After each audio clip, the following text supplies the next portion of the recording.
Hello everyone, welcome back to my YouTube channel the literature talks and I hope आप सब लोग ठीक होंगे। आज की इस वीडियो में हम लोग क्लास 6 रूट्स एंड विंग्स की एक पोएम पढ़ने जा रहे हैं, एक पोएम समझने जा रहे हैं जिसका नाम है the comet and the moon. ये पोएम रिचर्ड एडवर्ड्स ने लिखी है और इस पोएम में मून जो कि बहुत उदास होता है उससे कॉमेट पूछता है कि तुम उदास क्यों हो। तो हम लोग देखते हैं कि इस पोएम में क्या है। हम पोएम को स्टैंजा वाइज पढ़ेंगे। Stanza 1.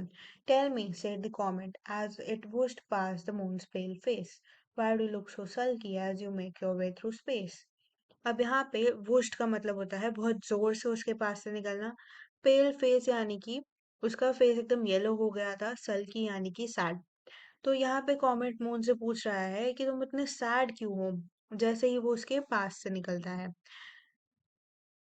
ऐसा लग रहा है कि कॉमेट जो है वो मून की फीलिंग को जानने के बारे में बहुत ज्यादा क्यूरियस है। Stanza 2. You had sulk as well, the moon said, if you were doomed like me to always plot the same path in a change of gravity. तो मून कहता है कि तुम भी मेरी तरह इतने सैड हो जाते अगर तुम मून होते और तुम्हें मेरी तरह एक जगह पर खड़े रहना होता, एक पाथ को रोज फॉलो करना होता और अर्थ के अराउंड रिवॉल्व करना होता ग्रेविटी की वजह से। Stanza 3. You are free to flare and sizzle. You roam like rockets do, while I'm stuck here in the orbit of the earth. I envy you. अब स्टैंजा 3 में मून कहता है कि कॉमेट तुम तो बहुत ज्यादा लकी हो क्योंकि तुम्हें फ्रीली घूम सकते हो, तुम्हें फ्रीडम है घूमने की। तुम इतना अच्छा शाइन करते हो, तुम्हारी शाइन इतनी ब्राइट है, तुम एकदम रॉकेट की तरह हो, इतना स्पीडी हो। और यहाँ पे जो मून है वो ना कॉमेट की फ्रीडम से बहुत जल रहा है। एनवी मतलब जेलस होना। अब हम स्टैंजा 4 देखते हैं। Later, spacemen came up to the float and walked and scratched my back. Now life's too dull, so comets stay and talk. अब स्टैंजा 4 में मून जो है वो अपने पुराने दिन याद कर रहा है। वो कह रहा है एक टाइम था जब एस्ट्रोनॉट्स आते थे और मेरे ऊपर घूमते थे, मेरे सरफेस पे रुकते थे, मेरे आसपास घूमते थे, लेकिन अब लाइफ बहुत ज्यादा डल है। तो कॉमेट क्या तुम मेरे साथ रुक के थोड़ी देर बात कर सकते हो?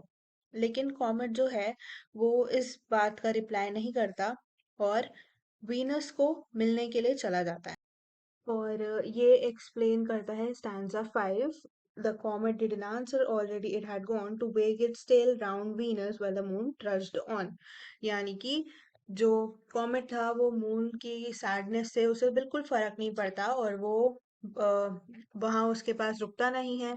वो सीधा अपनी टेल हिलाता हुआ वीनस के पास पहुंच जाता है। तो ये थी moon and the comet and next video में हम इसकी बैक एक्सरसाइज करेंगे। आई होप आप लोगों को वीडियो पसंद आया होगा। अगर आपको वीडियो पसंद आया है तो चैनल को लाइक शेयर एंड सब्सक्राइब ज़रूर करें। एंड एक अनाउंसमेंट और है कि हमने अपनी वेबसाइट लॉन्च कर दी है theliteraturtalks.com। अगर आपको कोई भी नोट्स चाहिए, पीडीएफ चाहिए या आपको कुछ भी चाहिए लर्निंग के लिए, स्टडी मटेरियल चाहिए, तो आप वहाँ से जाके उसे फ्री में पढ़ सकते हैं।